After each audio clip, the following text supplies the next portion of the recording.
Hi, good morning. This is Arjun. In today's session, we are going to solve some problems on fatigue strength. Okay, now this is a given problem. A cantilever beam of rectangular cross section has a span of 800 mm. The rectangular cross section of the beam has a depth of 200 mm. The free end of the beam is subjected to a transverse load fluctuates between 8 kN down to 5 kN up, and the material for the beam is steel with an yield stress of 294 MPa and endurance strength of 275 MPa. Factor of safety is 2.5. Determine the width of the rectangular cross section taking surface finish factor as 0.95, size factor as 0.90 and stress concentration factor as 1.65. Now this is a given problem. They have given the dimensions. Now it is a cantilever beam.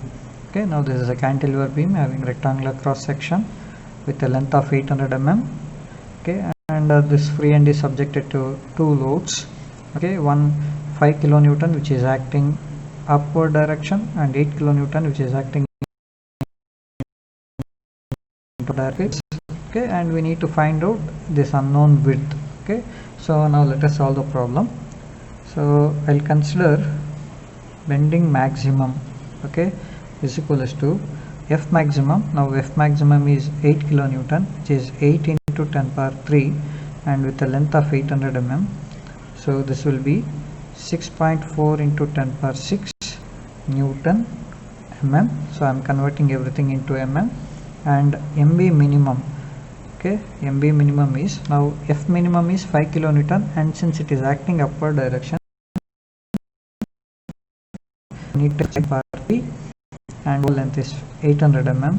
So this will become minus 4 into 10 power 6 Newton mm. Okay, and they are given the coefficient of size factor and surface factor, surface finish factor as 0.95 and 0.90. So let us KSR is 1 divided by ESR. Now the surface finish factor, they are given it as 0.95, 1 divided by 0.95. So KSR happens to be 1.0526 and size factor, coefficient of size factor is 0.90. Now KSZ will be 1 divided by ESZ, so which will be 1 divided by 0.9, which is 1.111. And since this transverse load will induce bending, okay, so the coefficient of load factor for bending EL is 1, so KL will become 1 divided by 1, which will be 1. Now this is a coefficient of surface factor, size factor and load factor.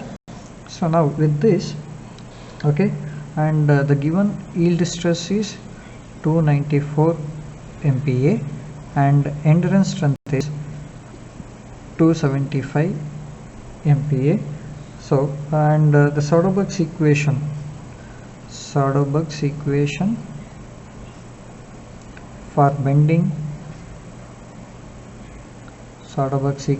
for bending, is sigma BA divided by sigma minus 1D plus sigma BM divided by sigma YD is equals to 1. So now let us try to find out all these unknown variables, and finally we can find out this unknown width B.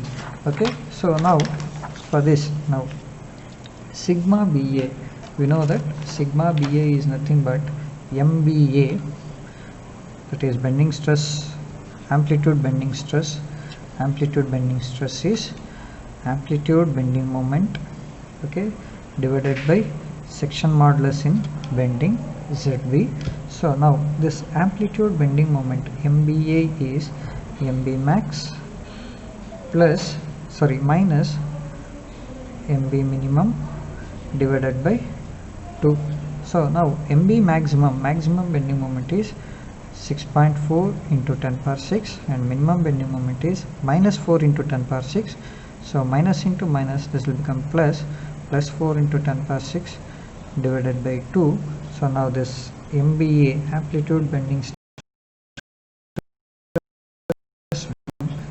10 power 6 Newton mm.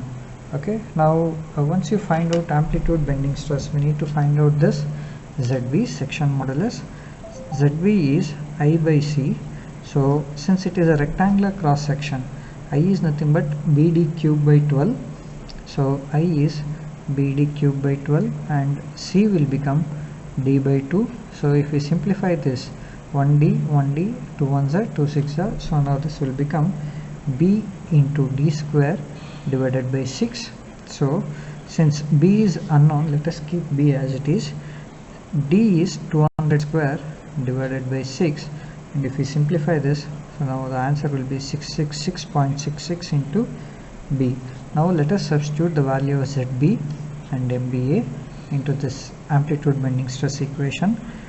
So now MBA is 5.2 into 10 power 6 and this value is 6.666.66 into B.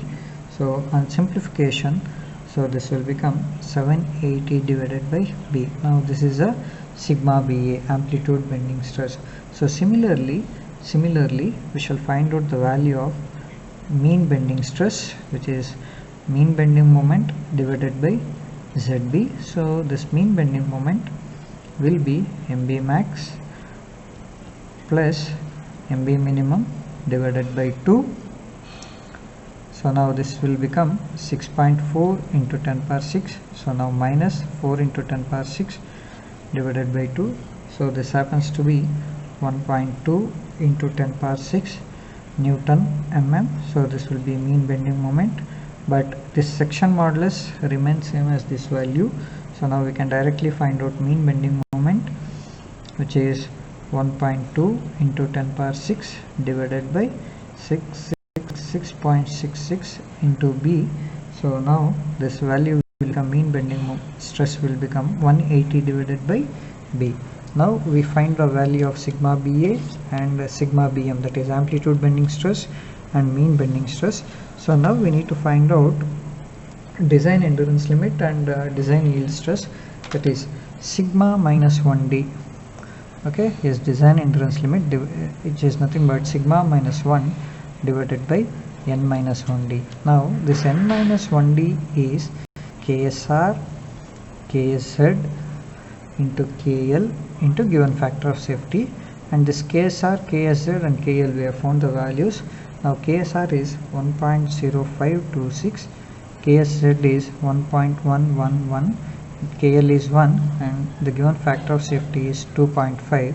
So n minus 1D design based factor of safety is 2.9238.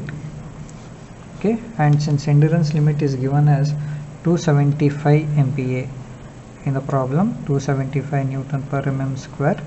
Okay, now design based endurance stress will be 275 divided by 2.9238.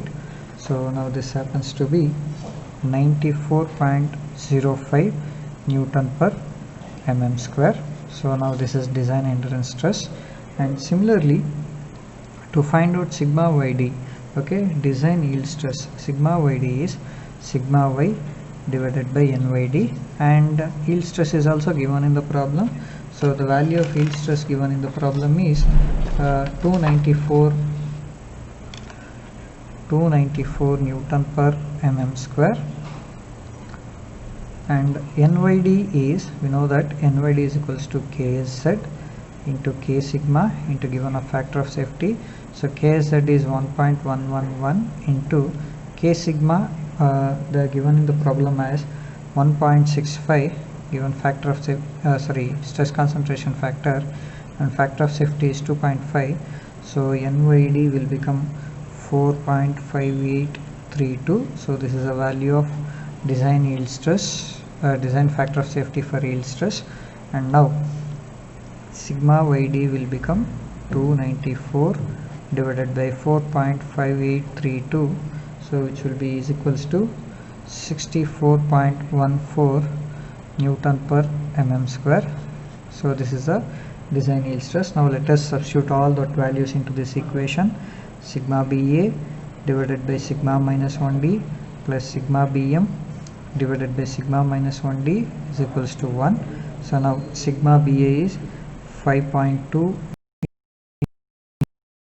into sigma BA is 80 divided by B, so 780 divided by B into sigma minus 1D is, sigma minus 1D value is 94.05, so into 94.05 plus sigma BM value is 180 divided by B and sigma YD is 64.14 is equals to 1, and if we simplify this we find the value of B as 11.09 mm. Okay, this is how we should find out the value of B. This is the unknown value of B. Thank you.